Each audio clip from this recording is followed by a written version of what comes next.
Before I call on Matthew Hahn, who is the author of what we call the Robben Island Bible script, I just want to say a couple of words about the Robben Island Bible, because it has become a very central part of our storytelling, South African storytelling here in the UK, and hopefully back home it's going to increasingly become a widely told story. Just in a nutshell, the Robben Island Bible, as it's called, is in fact a particularly unique copy of the collected works of Shakespeare, which was sent onto Robben Island by the wife of a Unity Movement prisoner, Mr. Sonny Venkatrathnam. And initially it was impounded.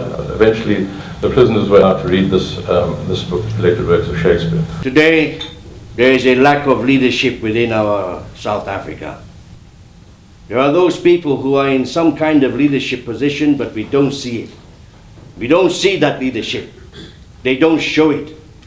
And when we engage with a variety of them, they realize that we cannot rely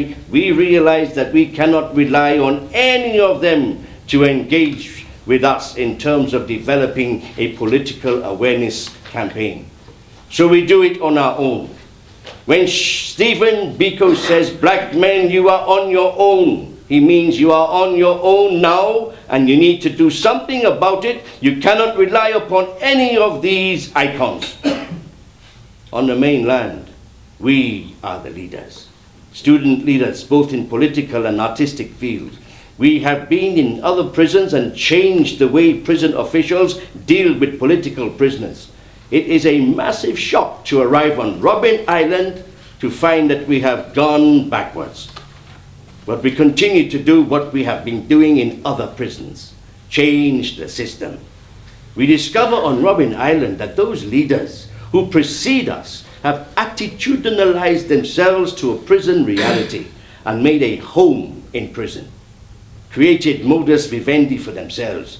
We see things clearly, the hypocrisy of what they are supposed to represent outside these prison walls versus the banal and the crude in terms of what they actually do. Thy fates open their hands. Let thy blood and spirit embrace them, and to inure thyself to what thou art like to be, cast thy humble slough and appear fresh. Be opposite with a kinsman, surly with servants. Let thy tongue tang arguments of state. Put thyself into the trick of singularity. She thus advises thee that sighs for thee. I say, remember, go to, thou art made, if thou desirest to be so. If not, let me see thee a steward still, the fellow of servants, and not worthy to touch fortune's fingers. Farewell, she that would alter services with thee, the fortunate unhappy. Wilton Mkwai, 1973 to 1976.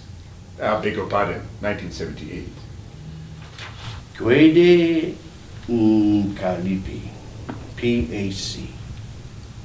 This Macbeth always had a profound meaning to me.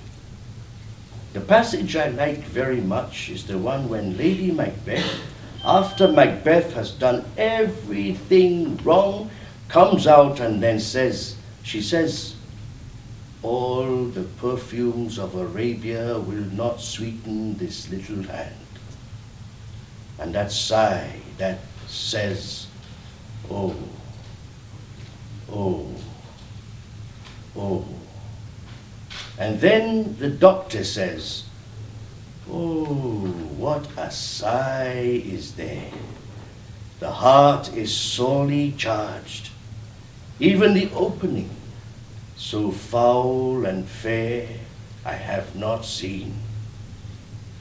Apartheid is done to the people of South Africa, and just like Lady Macbeth, this system cannot be purified.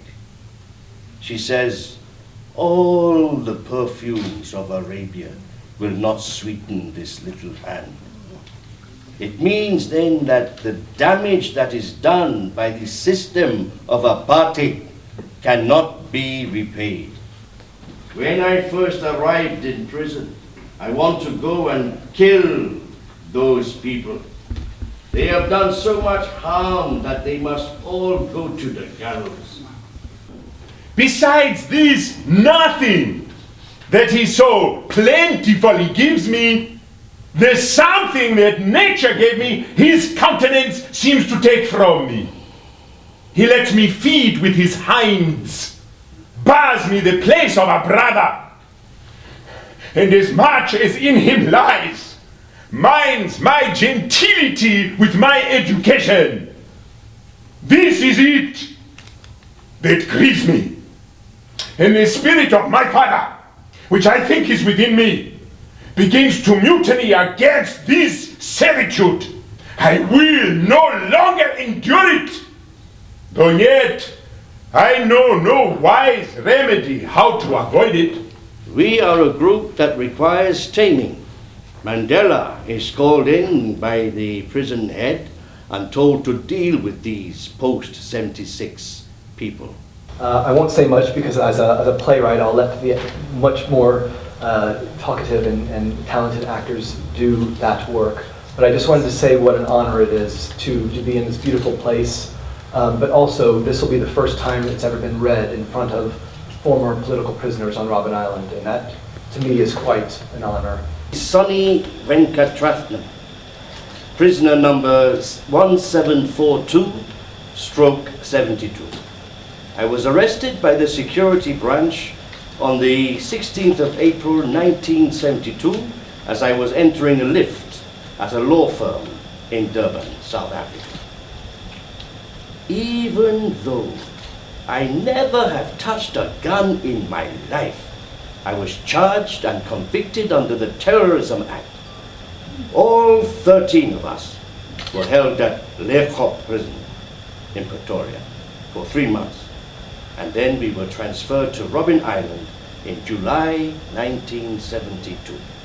On arrival at Robben Island, on arrival, he said, Let us prepare for a program of action upon the day of our release. Walter never accepted that we were victims of apartheid. No, apartheid was an evil which we committed ourselves to fight and to overthrow. We never saw ourselves as victims. We saw ourselves as free men who were living under very difficult conditions, but as free men. Senior Antonio, many a time and oft in the Rialto you have rated me about my monies and my usances. Still have I borne it with a patient shrug, for sufferance is the badge of all our tribe. Walter Sisulu, 1612-77. Mobs Quirana, when he comes out of Robben Island, he starts working in the underground to help families of the detained. But then Mobs runs a small vegetable sort of stall. Small, man. Therefore, the money is coming in from Lesotho and from overseas, and it's channeled through Mobs' small little spaza shop. So if Mobs makes 30 rand a day, it's too much. Sonny's got 30,000 rand in his account. It's silly though, they weren't thinking too much, these guys. You know, so much money into this small person's account. People in the Nordic countries just heard that he has a business. They don't realize this is a vegetable stall. So that's how Mobs is how Mobs is detained. Then Mobs is released. Then Mobs is, well, he's disappeared. We thought that Mobs was going to come back in 1990 when all of the other exiles returned. I mean, according to South African records, Mobs is assumed to have left the country. From the police point of view, Mobs left the country. It was only revealed later that hundreds actually never left.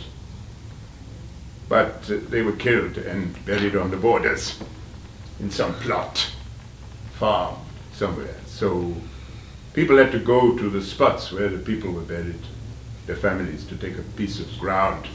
As a lecturer at St. Mary's University, it's been a privilege to work with this because of the educational value. I've worked with students on this from very young to university age, and the stories of Shakespeare and the stories of the former political prisoners on Robben Island have really made an impact on such a wide range of young people especially. I was just in Bozeman, Montana about 10 days ago doing this exact story. And the most important thing for me was to get the names of the men and women who fought for a liberated South Africa to people that only know the name Nelson Mandela. If that's the one thing that I can accomplish, to get the names of Saths Cooper, Stringy Moodley, Amit Kathrata, etc., to a wider audience, that to me is very, very important. So once again, it's indeed an honor and a privilege to be here tonight. Thank you very much. From Lady Macbeth, and this man says, I would not have such a heart for the dignity of the body. Lady Macbeth couldn't get the blood off of the conscience of her heart, and that's why they say, I would not have that heart. You see, for myself. It means that I cannot think to emulate this system of apartheid. So, what this guy said, the heart is sorely charged. And somebody else says, I would not have that heart for the dignity of the body. To me, that was the hatred left me. Death, unnecessary and will come when it will come. Nelson Mandela, 16/2/1977.